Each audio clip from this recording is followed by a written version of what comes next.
भारतातील जाती व्यवस्था.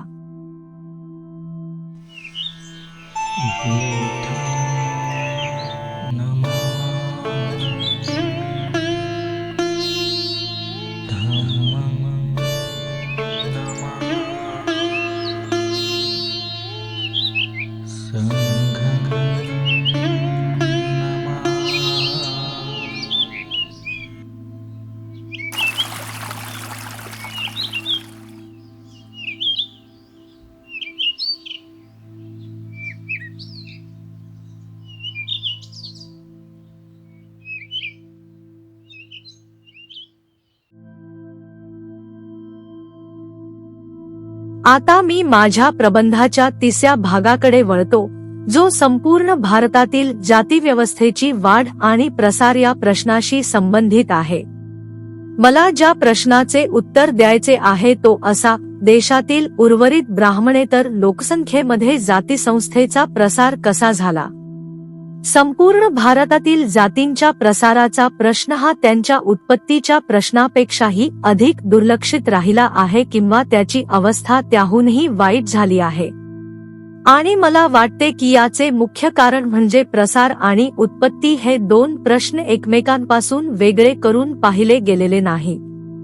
याचे कारण म्हणजे अभ्यासकांमध्ये असलेली ही सर्वसाधारण समजूत की भारतातील शांत व आज्ञाधारक जनतेवर जातीव्यवस्था एकतर एखाद्या विधिनिर्मात्याने लॉगिवर दैवी आदेश म्हणून लादली होती किंवा ती भारतीय लोकांशी संबंधित सामाजिक विकासाच्या एखाद्या विशिष्ट नियमानुसार विकसित झाली होती. सर्वप्रथम मी भारतातील त्या विधिनिर्मात्याचा विषय हाताळणार आहे. प्रत्येक देशात असा एक विधिनिर्माता असतो, जो आणीबाणीच्या काळात पापपरायण मानवांना सन्मार्गावर आणण्यासाठी आणि त्यांना न्याय व नैतिकतेचे नियम देण्यासाठी एखाद्या अवताराच्या रूपात प्रकट होतो. भारताचा विधिनिर्माता मनू, जर त्याचे अस्तित्व खरोखरच असेल तर हा निश्चितच एक अत्यंत धाडसी पुरुष असावा. जर त्याने जातीव्यवस्थेचा कायदा दिला होता या कथेवर विश्वास ठेवायचा असेल तर मनू हा नक्कीच एक अतिशय साहसी आणि निर्भय व्यक्ती असला पाहिजे. तसेच ज्या मानवांनी त्याची ही व्यवस्था स्वीकारली ते मानव आज आपल्याला परिचित असलेल्या मानवांपेक्षा पूर्णपणे वेगळेच असले पाहिजेत. जातीव्यवस्थेचा कायदा किंवा नियम मुळात दिला गेला होता ही कल्पनाच अशक्य कोटीतील आहे. असे म्हणणे अतिशयोक्ती ठरणार नाही की मनू स्वतःच्याच कायद्यापेक्षा जास्त काळ जगू शकला नसता, कारण असा कोणता वर्ग असेल जो एखाद्या माणसाच्या लेखणीने स्वतःला पशूंच्या पातळीवर खाली खेचले जाणे सहन करेल आणि त्याच माणसाला दुसऱ्या एका वर्गाला सर्वोच्च शिखरावर नेण्याची मुभा देईल. जोपर्यंत तो संपूर्ण लोकसंख्येला आपल्या अधिपत्याखाली ठेवणारा एखादा जुलमी हुकुमशाह नव्हता, तोपर्यंत त्याला अशा अत्यंत अन्यायकारक पद्धतीने विशेषाधिकार वाटण्याची परवानगी दिली गेली असती. याची कल्पनाही करता येत नाही. त्याच्या स्मृतीवर किंवा मनुस्मृतीवर केवळ एक नजर टाकली तरी हे सहज लक्षात येते. कदाचित मी मनूवर कठोर टीका करत आहे असे वाटेल, पण मला खात्री आहे की त्याचे भूत, त्याचा प्रभाव नष्ट करण्याइतकी माझी ताकद नाही. तो एका निराकार आत्म्याप्रमाणे अस्तित्वात आहे आणि आजही त्याचा दाखला दिला जातो आणि मला भीती वाटते की तो अजून बराच काळ टिकून राहील. मला तुमच्या मनावर एक गोष्ट ठसवायची आहे, ती म्हणजे मनूने जातीव्यवस्थेचा कायदा दिलेला नाही आणि तो तसे करूही शकला नसता.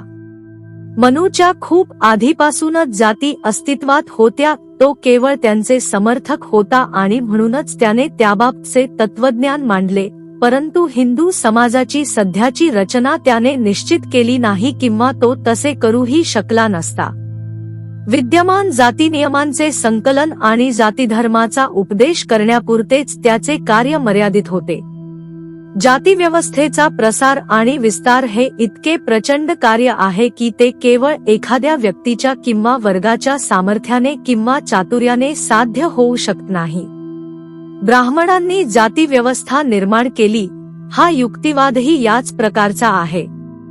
मनूबाबत मी जे काही सांगितले आहे त्यानंतर मला फार काही सांगण्याची गरज नाही, फक्त एवढेच नमूद करेन की हा विचार चुकीचा आहे आणि त्यामागील हेतू द्वेषपूर्ण आहे. ब्राह्मणांनी अनेक चुका केल्या असतील आणि मी ठामपणे सांगतो की त्यांनी त्या केल्या आहेत, परंतु ब्राह्मणेतर लोकसंख्येवर जाती व्यवस्था लादणे हे त्यांच्या क्षमतेपलीकडील काम होते. आपल्या प्रभावी तत्वज्ञानाद्वारे त्यांनी या प्रक्रियेला कदाचित मदत केली असेल, पण आपल्या स्वतःच्या वर्तुळाच्या पलीकडे जाऊन ही योजना राबवणे त्यांना नक्कीच शक्य झाले नसते. समाजाला स्वतःच्या साच्यात घडवणे किती भव्य कल्पना आणि किती कठीण काम. एखादी व्यक्ती त्या प्रक्रियेचा आनंद घेऊ शकते आणि तिच्या विस्ताराचे कौतुक करू शकते, पण ती प्रक्रिया फार दूरवर नेऊ शकत नाही. माझ्या टीकेची तीव्रता कदाचित अनावश्यक वाटू शकेल, पण मी तुम्हाला खात्री देतो की ती अकारण नाही. सनातनधर्मी हिंदूंच्या मनात अशी ठाम समजूत आहे की हिंदू समाजाला एका विशिष्ट प्रकारे जातीव्यवस्थेच्या चौकटीत धडीतपणे घडवले गेले आहे आणि ही व्यवस्था म्हणजे शास्त्रग्रंथांनी जाणीवपूर्वक निर्माण केलेली एक रचना आहे. केवळ ही समजूत अस्तित्वात आहे असे नाही, तर तिचे समर्थनही केले जाते, ते असे की ही व्यवस्था चांगलीच असणार कारण ती शास्त्रांनी विहित केली आहे आणि शास्त्रे कधीच चुकीची असू शकत नाहीत. या दृष्टिकोनाच्या नकारात्मक बाजूवर मी इतका भर देत आहे त्याचे कारण धार्मिक पवित्रतेला वैज्ञानिक आधार आहे असे सिद्ध करणे हे नाही, किंवा या व्यवस्थेविरुद्ध प्रचार करणाऱ्या सुधारकांना मदत करणे हेही नाही. केवळ उपदेशाने जातीव्यवस्था निर्माण झाली नाही आणि केवळ उपदेशाने ती नष्टही होणार नाही. धार्मिक मान्यतेला वैज्ञानिक स्पष्टीकरणाचा दर्जा देणाऱ्या दृष्टिकोनातील असत्यता दाखवून देणे हाच माझा उद्देश आहे. त्यामुळे भारतातील जातींच्या प्रसाराचे कोडे सोडवण्यासाठी महापुरुष सिद्धांत, ग्रेट मॅन थिओरी फारसा उपयुक्त ठरत नाही.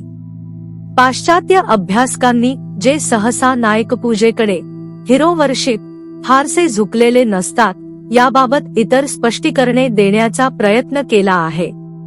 त्यांच्या मते भारतातील विविध जाती ज्या केंद्रांभोवती आकार घेत गेल्या, ती केंद्रे म्हणजे 1. व्यवसाय, 2.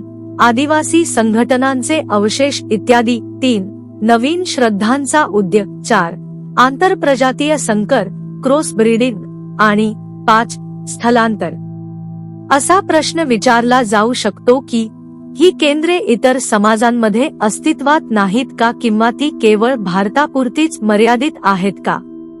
जर ती केवळ भारतापुरती मर्यादित नसून जगभर आढळणारी असतील, तर मग पृथ्वीच्या इतर भागांमध्ये त्यातून जातीव्यवस्था का निर्माण झाली नाही? याचे कारण असे की ते भाग वेदांच्या भूमीपेक्षा अधिक पवित्र आहेत, की मग या अभ्यासकांचेच काहीतरी चुकले आहे? मला भीती वाटते की नंतरची बाब म्हणजे अभ्यासकांची चूक असणे सत्य आहे.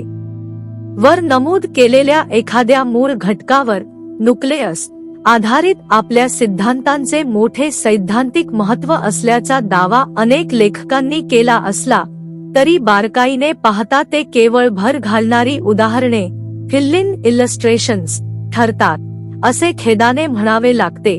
मॅथ्यू अर्नोल्ड यांच्या शब्दांत सांगायचे तर, ज्यात मूळ भव्यता नाही, असे केवळ भव्य नाव, the grand name without the grand thing in it.